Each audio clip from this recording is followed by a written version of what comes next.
دلائل قدرته تعالى في خلقه.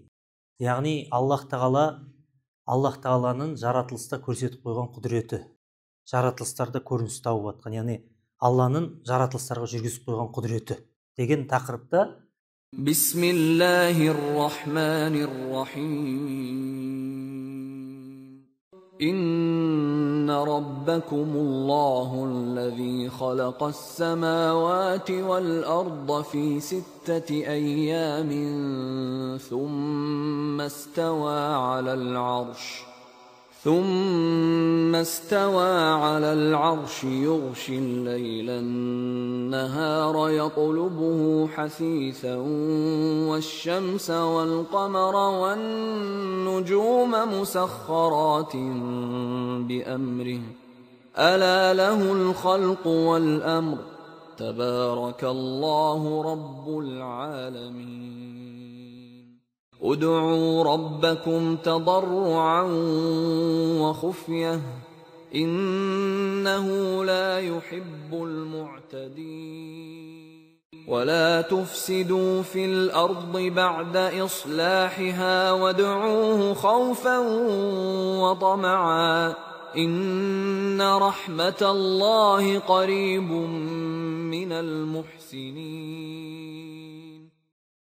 Бұның мағынасы инна деген күшейтпелі түрде, расында, міндет түрде деген мағынада, яғни расында сендердің раббыларың, роббукум, Алла, сендердің раббыларың Алла, ол сондай, әлләзи, холақо, жаратты.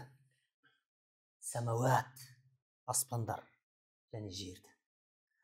Сендердің раббыларың ол сондай, аспандар мен жерді жаратып қойған. Фиситтати айям, 6 күнде жаратып қойды. Бұл жерде 6 күн. Қандай күн десек, осы жаратылыстағы күнді айтады дейді. Бірақ Аллах Тағала Құранда бір нәрсені қаласа, күн, фаякун, фаякулу күн, фаякун, бол десе бола қалады деді. Дұрыс па? Бол десе бола қалады. Аллах Тағала неге 6 күнге созды? Неге бір мезетте бәрін жарата салмады? Бәрін бір мезетте тарс етіп шығара салса, Аллахтың құдіреті жетеді. Бол десе бола қалады деді. 6 күнде жаратуы, бұл дүния бір тәртіпке жүгініп тұр. Аллах Тағала бұл дүнияны тәртіпке бір байлап қойған. Мысалы, күн мен түнді айналатын қылып қойды, қазір келеді, мынаны айтады. Күн мен түнді айналатын қылып қойды, қалай болса солай қойған жоқ, бір тәртіпке бағынып жатыр бұл дүние. Мысалы алатын болсақ, Аллах Тағала өзінің рахматын көптеген нәрсеге байлап қойған. Алланың разылығы, ата-ананың разылығы, Алланың разылығы дейді мысалы. Аллах Тағала өзінің разылығын балаларға ата-анасының разылығын тапса беретін қылып қойған секілді. Байлап қойған бір-біріне. Тәртіпте бұл. Әйелінің Алланың разылығына немен жетеді? Күйеуінің разылығы арқылы. Сол секілді бұл дүние барлығы бір тәртіпке жүгініп жатырғандығын Аллах Тағала көрсетті дейді, 6 күнде жаратып. Бірден бәрін жарата салуға құдірет жетсе де. Сумма кейін аршқа истауа қылды дейді. Ар-Рахман алал арш истауа дегенде басқа жерлерде де келеді. Тоха сүресінде келеді 5-ші аятта.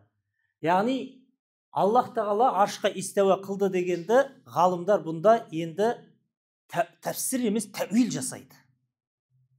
Тәфсір дегеніміз мынаның мағынасын шығара салу.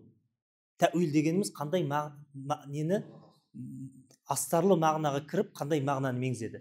Неге? Өйткені тікелей алайық десек, мынау истауа деген сөздің мағынасы келмейді. Аллах Тағалаға тікелей мағынасы келмейді.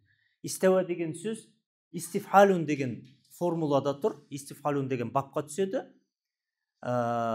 Негізгі несі? Истифхалун, ифтиалун бабында тұр. Бұл негізі сәуа сөзінен шығады. Сәуа деген нәрсе бір нәрсенің бір нәрсеге тең келуі. Бір нәрсенің бір нәрсеге. Мынау телефонның несі? Чехолы истауа болмаса телефонға келмес еді. Истауа болғандықтан тұр да бұл. Түсінікті ғой? Енді тең келуі. Бұны тікелей алайық десек, Аллах Тағала ғарышты жаратып, оған истауа қылды десе, тең келді десе, отырды деген мағына шығып қалады. Сол секілді бұның араб тілінде ғалымдар 19 мағынасын шығарған. Араб тілінде истауа сөзінің 19 мағынасы бар екен. Барановта, жаңаны қазақша арабшаға аудардық қой. Арабша орысшасы болды ғой, Баранов. Сонда 9 түрін келтіреді бұның. 9 аудармасы. Сонда мысалы истеуа дегенді бір тамақтың піскендігінде білдіретін мағынасы бар. Мустауи ма дейді. Мынау ет истеуа қылынған ба дейді. Пісті ма деген сөз. Сол секілді сап түзегенде мынау араб мемлекетіне қажылыққа барғандар білет. Намазға тұрып атқанда истау дейді. Сап түзетіндер деген сөз. Ана бәрі бір-біріне сай келсін, бір-біріне турат тұрсын. Истау дейді. Бұлай нені бірдей тұруды сапта білдіреді мағынасы. Сол секілді көтеріп, мына Хазірет Али радиаллаху анху атқа мініп отырып, истауайту деген несін алады. Атқа міну, яғни көтеріліп барып отырды деген мағынада бар. Бекініп отыр деген. Истақорра деген мағынасы бар. Бекінді. Түсінікті? Сол секілді истауля деген мағынасы бар. Меңгерді деген. Истахара деген мағыналары бар. Құдіретімен бағындырып тұр деген мағына. Енді біздің әхлі сүнна ғалымдары, алғашқы сәләф солихтар, Абу Ханифалар, мысалы табиғин, одан кейінгі аттағы табиғиндар, сахабалар истауа дегенге кірмеген. Қандай мағына? Тәпсірлерді қарасаңыздар, истауа ястауи кама ялиқу бихи деп қоя салады. Аллах тағала өзіне тән истауа қылды болды дейді. Истауаның қандай мағына десе кірмеген. Аллах тағала истауа қылды десе, истауа қылды, иман келтіреміз. Бірақ ол өзі білет қалай қылған, біз білмейміз деп кірмеген. Истауа қылды деп иман келтіріп тоқтай салады, ары қарай кірмейді. Яғни бұның ар жағында бір мағынасы бар екен, білет ол ғалымдар, білген. Бірақ оны кірмеген, Аллаға тапсырған. Бұны тафуид дейді. Оны ақидада өтіп жатсыздар, астарлы мағынаға кірмей, тілдік мағынаны да алмай, астарлы мағынада кірмей. Бір мағына бар, оны бір Алла білет деп Аллаға тапсыру, оны тафуид дейді. Түсінікті ғой? Ең маңыздысы бұл жерде тілдік мағынаны алмау. Мысалы, Абу Ханифа рахматуллаху алейх ақида кітабында ядуллох дегенде айтады ғой. Ядуллох, яд деген қол деген сөз ғой. Алланың қолы дегенді, ол қол деген сөзді сипат деп түсінеміз деген. Сифатун билекай, қалай деу сөз.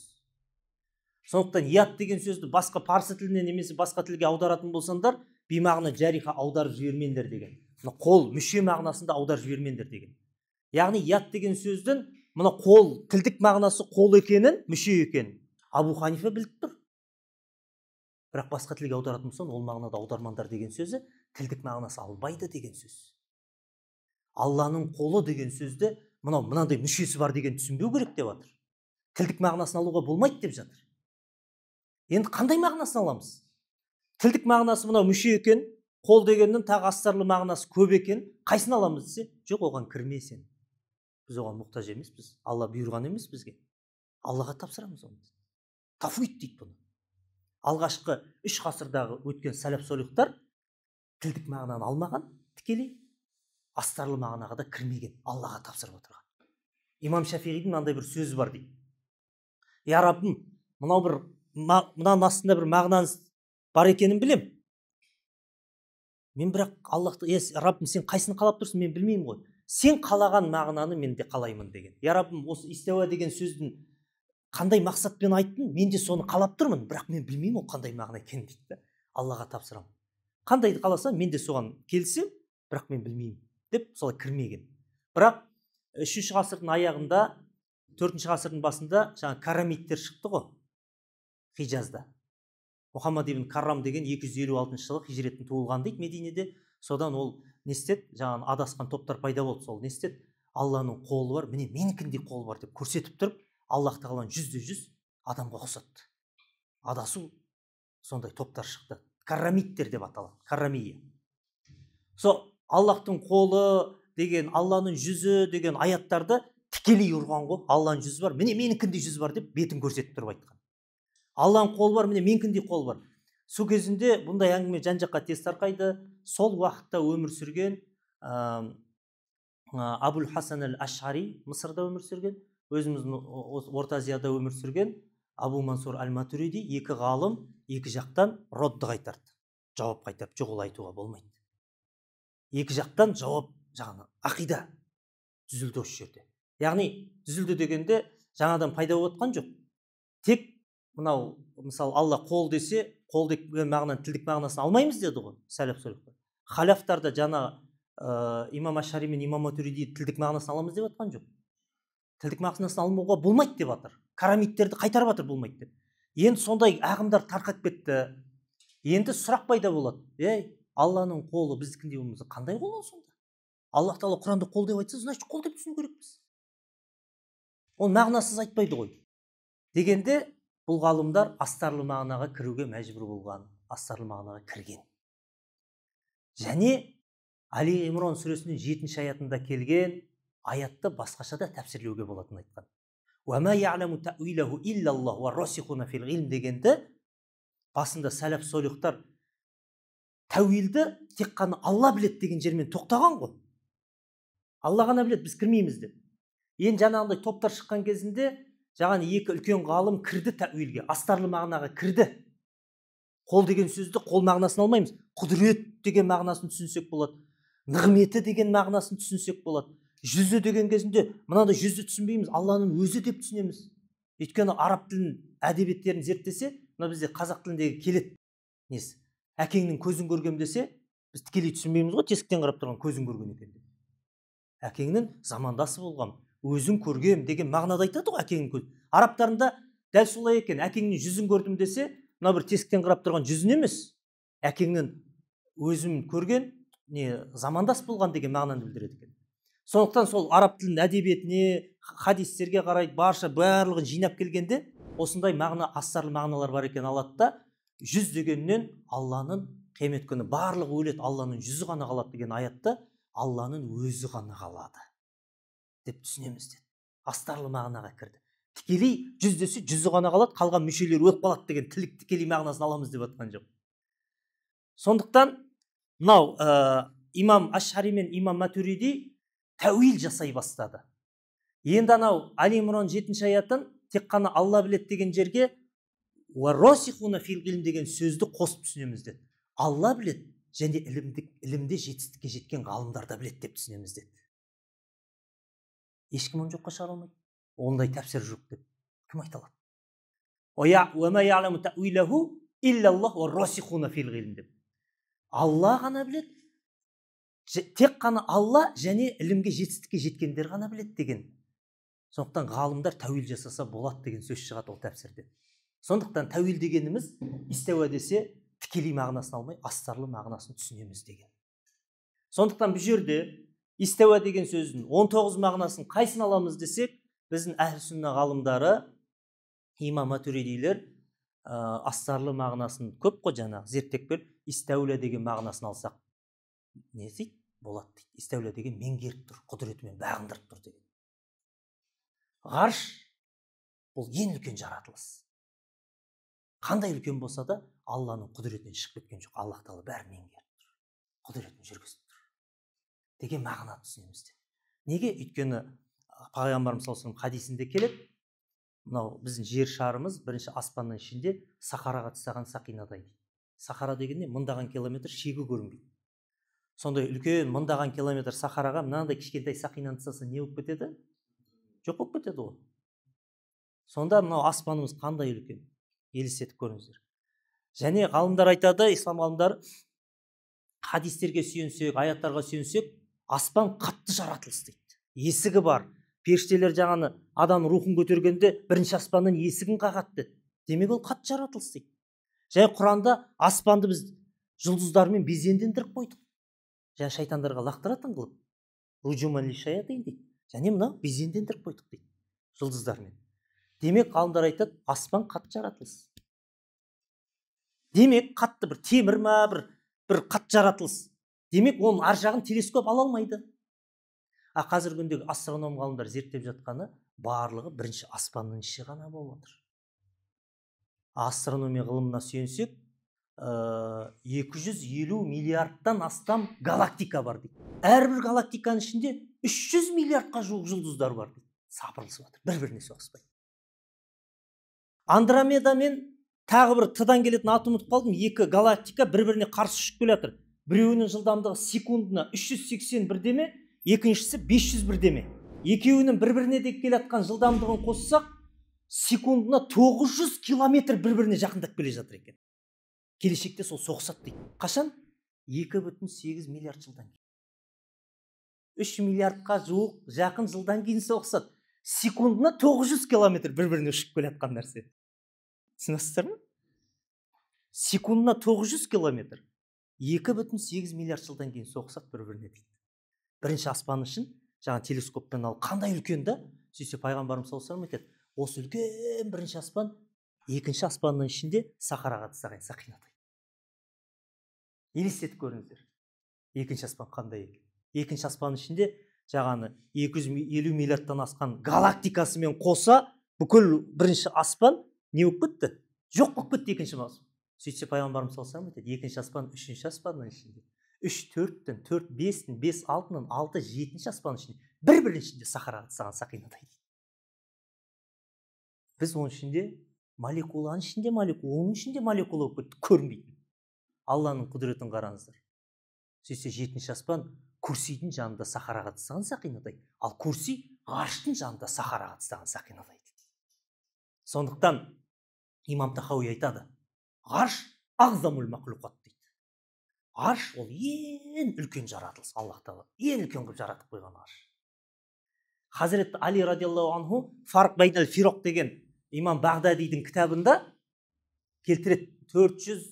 437 жылы ма қайтыс болған кісі, яғни 3-4 ғасырларда өмір сүрген кісі ғой, имам Бағдади деген. Сол кітабында келтіреді Хазіретті Алидің сөзін.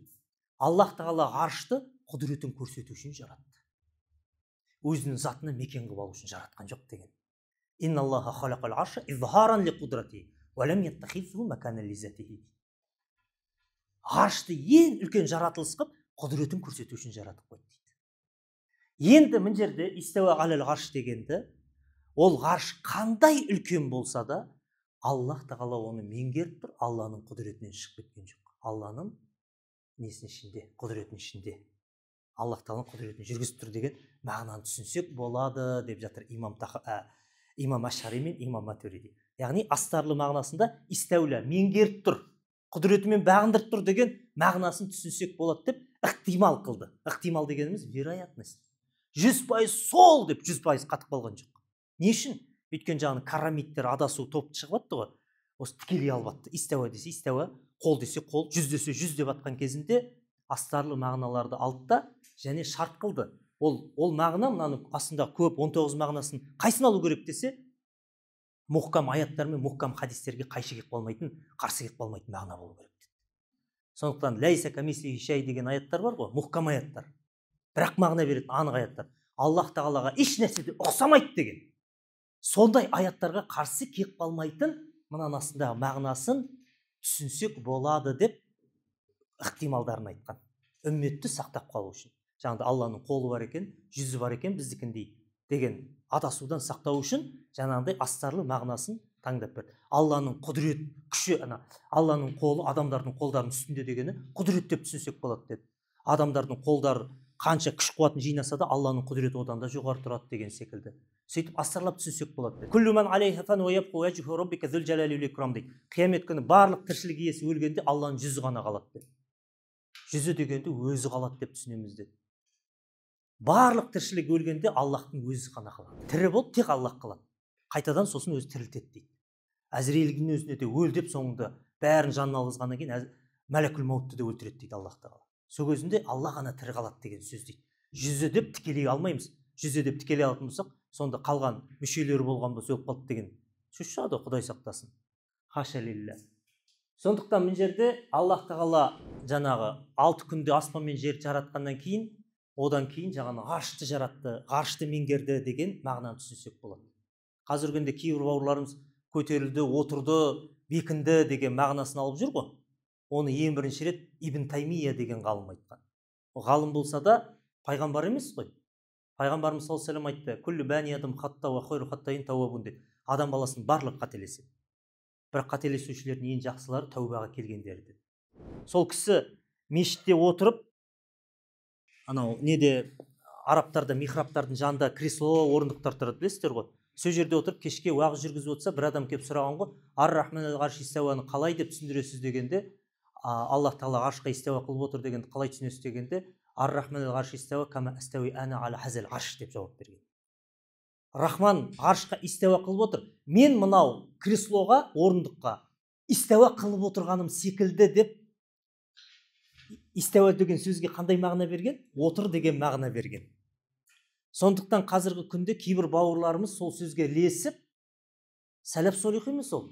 600 пайғамбарымыз хижрет қылғаннан кейін 660 жылы дүниеге келген кісі. 7-8 ғасырда ғана өмір сүрген. Сәләф солих емес. Сәләф солих емес. Біз сәләфпіз дейтіндей, оның сөзіне ілесетіндей сәләф солих емес. 7-8 ғасырда өмір сүріп отыр. Сол кісі ең бірінші рет айтқан истауа дегенге Аллах тағала көтеріліп барып отырды, ғаршқа отырды деген мағынаны. Отырды деген сөз айтпаса да, бірақ өзі көрсетуімен сондай меңзеген. Яғни біліп қояйық, истауа деген сөзді сәләф солихтар алғашқы 3 ғасыр, 4 ғасыр, 5 ғасырда да ешкімде истауа дегенді көтерілді, отырды деген ешкім айтпаған. Ол кейіннен бер жақта пайда болып отыр. Оған дейін қарасаңыздар 4-5 ғасырда өткен ғой көп тәпсіршілер. Барлығына қарасаңыз, жаңағы арабшаларында келеді. Истауа алал ғарш кама ялиқу бихи. Аллах тағала истауа қылды, өзіне лайықты. Өзіне лайықты истауа қылды деп шығып кете берген тәпсірлерде. Юхши лейла нахар. Аллах тағала түнді күндізге жабады дейді. Юхши деген былай ауыстырып отырады. Ятлубуху хасисан. Ятлубуху хасисан дегені тез арада күтіп тұрмайды бір-бірін. Бірінің артынан бір. Бұны кейіннен анау жаңа технология дамып, ілім дамып, жер шар домалақ екенін белгілі болып, күн түсіп тұрған жағы жарық болып тұр, күн түспей тұрған жағы қараңғы болып тұр, жер айналып жатыр. Негізі жер айналып жатқан. Жарық бір орында тұр да, қараңғылық пен жарық бір орында тұр. Күннің сәулесі. Жер ғой айналып жатқан. Енді жермен қарайтын болсақ, как будто түн мен күн айналып жатқан секілді. Енді мына жерде соны айтып жатыр. Күн мен түн бір-бірін ауыстырып, тез арада дегені ешқашан екі ортада басқа бір не жоқ, үшінші нәрсе, екі ортада бір. Күн мен түннің ортасында тағы бір күтіп тұратын уақыт жоқ. Соны ятлубуху хасисан дегені бірінің артынан бірі бірден. Кейіннен бұны жаған жер шар домалақ екен естігенде, осы аят соны меңзеп жатыр дегенді ғалымдар. Жер домалақ болып, күн мен түн тоқтамастан бір-бірінің артынан қуып айналып жатқандығын түсіндірген бұл аятта дейді да. Және айтады Аллах тағала уәшшәмс күн уәл қамар ай уән нуджум жұлдыздар мұсаххараттин би әмрихи. Мұсаххарат деген бағындырылып тұр, бойұсынып тұр. Би әмрихи. Алланың әміріне бойұсынып тұр. Күн мен ай және жұлдыздар. Қазіргі күнде технология дамығаннан кейін оны да көріп жатырмыз. Күн өзі қазір неде шығып жатыр ғой? Күннің өзі тоқтамастан айналып кетіп бара жатыр дейді, спираль болып. Тоқтамай кетіп бара жатыр былай. Жер күнді айналып жатыр, тоқтамастан. Екеуі былай спираль болып кетіп бара жатыр. Ай жерді айналып жатыр. Мынау айналып жатыр, мынау жерді айналып жатыр. Күннің солнечный система дейміз ғой, 9 планета сөйтіп айналып жатыр былай. 9-ы да әртүрлі немен жылдамдықпен айналып, күнмен қоса битіп кетіп бара жатыр екен. Кеңістікте. Енді Аллах тағала ай мен күнді нені бағындырып қойдым дегені жұлдыздарды өзінің орбиталары бар екенін білдіріп қойып жатыр. Аллах тағала білдіріп жатыр бізге дейді. Әрбірінің өзінің орбитасы бар. Астроном ғалымдар айтады, мынау жер шары күнді бір айналып шығады ғой, жылына бір рет. Сол кезінде дейді, орбитасынан 1 миллиметр ауытқитын болса дейді, бір оборот жасағанда күнге қарай 100 мың жылда жердің беті жанып кетеді екен. 100 мың жылда жердің беті жанып кетеді екен. Немесе тескері 1 миллиметр бір жылда бір айналып шыққанда 1 миллиметр ауысса 100 мың жылда жердің бетін мұз басады екен. Қарап отырсаңыз, бұл өте Аллах тағала не жасаған? Мысалы, мынау күнделік, мынау жер. Енді жерді бізге глобуста мынандай қисық қылып көрсетеді. Неге? Өйткені бұл күнге солай тұр. Түсінікті ме? Күнге солай тұр. Яғни күннің сәулесі былай келіп тиіп жатыр, келіп жатыр. Мына күннің сәулесі келіп тұрған жер күндіз да. Күннің сәулесі тиіп жатқан түн. Енді бұл былай айналып жатыр ғой. Мына жер күнге жақынырақ жағы. Бұл жерде жаз болып тұр. Мынау шамалы алыс жағы бұл жақта қыс болып жатыр. Түсінікті ме? Енді бұл осылай келеді да, күннің мына жағына келгенде теңеседі ғой. Бұл біз үшін күз немесе көктем. Мына жаққа келген кезінде 6 ай өтеді. Мына жаққа келген кезінде енді мына жағы күнге жақын болды да. Мына жақта жаз басталды да, төменгі жағында қыс басталды. Қарап отырсаңыз, мынау екі ортаның өзінде мынау жаз, мынау қыс болып жатыр. Ол бір 4-тен 1 ғана жердің. Белый плен деген кино бар, көрген шығарсыздар, иттер Антарктидада қалып қояды. Сол кезінде ана жанталасып жатыр, иттер тезірек алып келу керек, қыс басталады деп. Бір кезінде қыс басталды дейді. 1 июнь дейді. Түсіндіңіздер ме? Қыс басталып кетті Антарктидада. 1 июнь дейді. Бұл біздің жақта жаз басталып жататын кез. Ол мына жерге келгенде ғой, мына жағына келгенде. Түсінікті ме? 1 жыл айналып шыққан кезінде 1 жылда. Мына жерге келгенде қыс көктем немесе күз, мына жаққа келгенде мына жағы жаз, мына жағы қыс.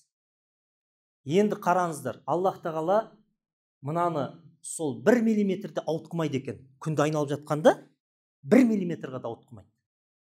Чүт ауытқыса, жердің бетін не мұз басады, не жанып кетеді екен. Алланың құдіреті.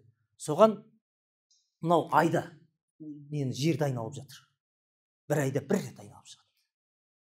1 рет жаңа айтып отыр ғой, күннің сәулесі. Мына жерге мына жаққа шыққанда күннің сәулесі шыға ма, күннің сәулесіне шыға ма, болды айтуды деп есептеледі.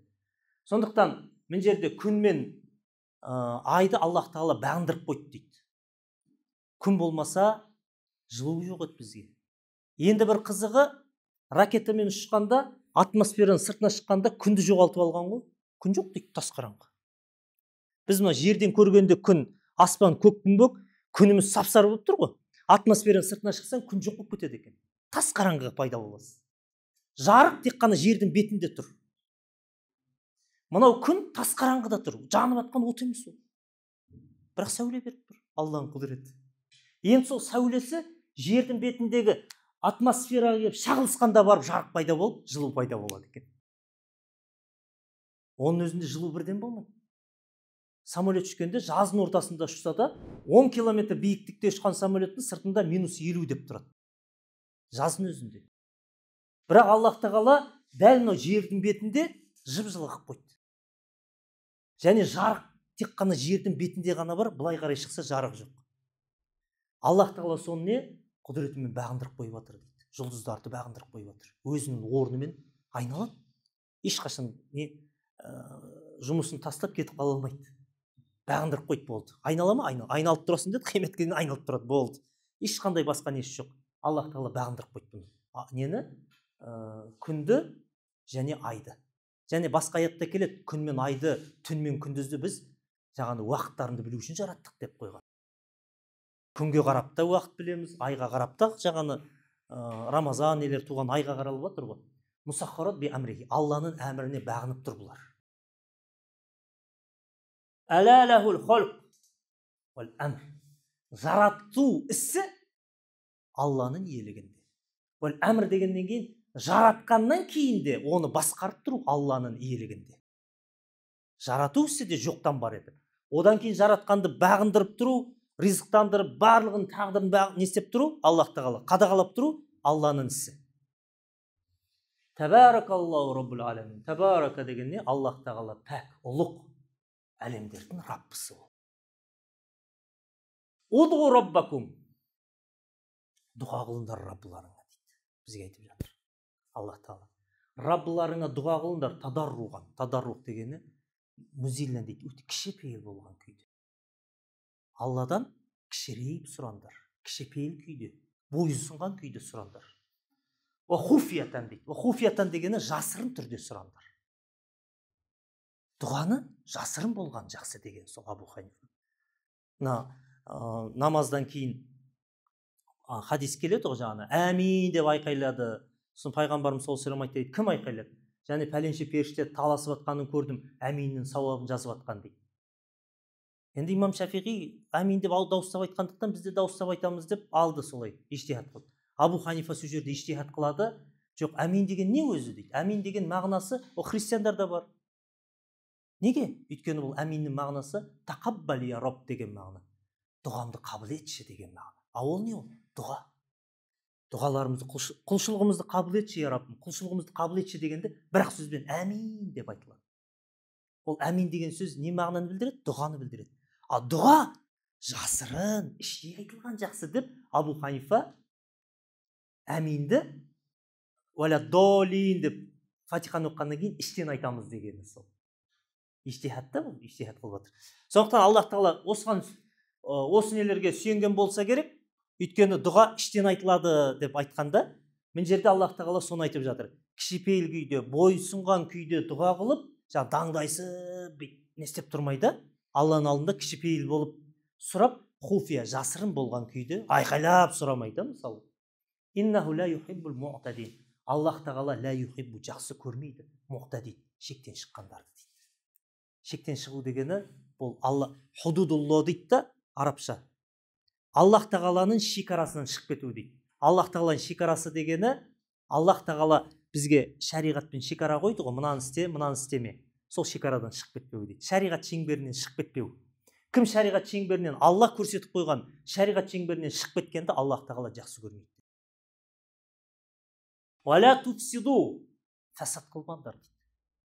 Бүлік таратпаңдар жер бетінде. Бұзғыншылық қылмаңдар. Жаман нәрсе істемеңдер жер бетінде. Фил арт, жер бетінде. Бағда ислахиха, ол тура болғаннан кейін. Аллах Тағала оны тура қылып, жақсартып қойғаннан кейін, ода жерде бүлік таратпаңдар. Ғалымдар туралаған білімге, бірлікке, ынтымаққа шақырса, одан кейін бұзып жарып, фитнаға, фасадқа апармаңдар деп отыр. Уадғуху, және Алладан сұраңдар дұға қылып. Хауфан, қорыққан күйде. Алладан қорыққан күйде сұраңдар. Отомаған, дәметкен күйде. Дәмету деген бұл жерде дұғамды қабыл етші, дұғам қабыл болады ау деген үмітпен дейді. Үміт қой былайша айтқанда. Алладан қорыққан күйде және үміт қылған. Яғни бізде не дейді? Қорқыныш пен үміттің ортасында болады дейді ғой. Міне ол соны айтып жатыр. Қорқу менен және үміт қылу менен сұраңдар деп отыр. Инна рахматаллахи қариб. Расында Алланың рахматы өте жақын. Минал мухсинин, жақсылық қылушыларға. Кім Алла жолында ихсан қылып, жақсылық қылатын болса, жақсылық қылып, фасад таратпай, керісінше адамдардың арасын біріктіріп, мұсылманшылыққа шақырып, біріктіруге, бауырмашылдыққа шақырып, ілім жолына шақырып, сондай бір жақсы жолға шақырып, жақсы жолда жүргендерге Аллах Тағаланың несі жақын? Рахматы жақын деді. Алланың рахматы не үшін керек бізге? Пайғамбарымыз саллаллаху алейхи ва саллям хадисінде келеді. Ешкімде Аллах Тағала қиямет күні әділ сот қылатын болса, ешкімде өзінің амалымен жәннатқа кіре алмайды деді. Намаз оқып жүрмін ғой, ораза тұтып жүрмін ғой, жәннатқа кіремін деп ойлама деп отыр. Аллах Тағала әділ сот қылатын болса, әркімнің күнәсі басталады. Ешкім амалымен, намаз оразасымен, зекет қажылығымен жәннатқа кіре алмайды деп отыр. Сонда Айша анамыз сұрайды, я Расулуллах, сонда біз жәннатқа кіргізбей тұратын не? Сізде де ме деп сұрайды. Сізде де ме дейді. Пайғамбарымыз, иә, Аллах Тағала әділ сот қылатын болса, мен де өзім амалмен кіре алмаймын жәннатқа деді. Сонда я Расулуллах, біз жәннатқа кіргізе тұратын не дегенде? Алланың рахматы деді. Алланың мейірімі кімге түссе, бүкіл күнәсін кешіріп кіргізе береді. Кәлима айтып, иман келтірген болса. Сондықтан имам Муслимде келеді сахих хадис. Мән қала ла илаха иллаллах халисатан лилля дахалал жанна ва инсариқ ва инзана. Кім ықылас ниетпен, сеніп тұрып, шынайылықпен Алладан басқа тәңір жоқ десе, ол жәннатқа кіреді. Зина алса да, ұрлық қылса да деді. Ол деген сөз жаңағы зина қыла бер, ұрлық қыла бер деген сөз емес, үлкен күнә. Үлкен күнә жасасан да, сен ла илаха иллаллах айтқан болсан, Алладан басқа тәңір жоқ екеніне иман келтірген болсан, қандай үлкен күнә жасасан да, Аллах Тағала қаласа кешіріп жіберіп, бір басқа бір ісіне разы болып, мейірімі түсіп, кешіріп жіберіп бірден жәннатқа кіргізіп жіберуі мүмкін. Немесе тозаққа кіргізіп, азаптап, сол қанша мөлшер не істеді? Күнә соншалықты азаптап кейін кіргізеді дейді. Сондықтан Алланың рахматы түсіп тұрған болса, кешіріп жібере береді, қандай үлкен күнә болса да.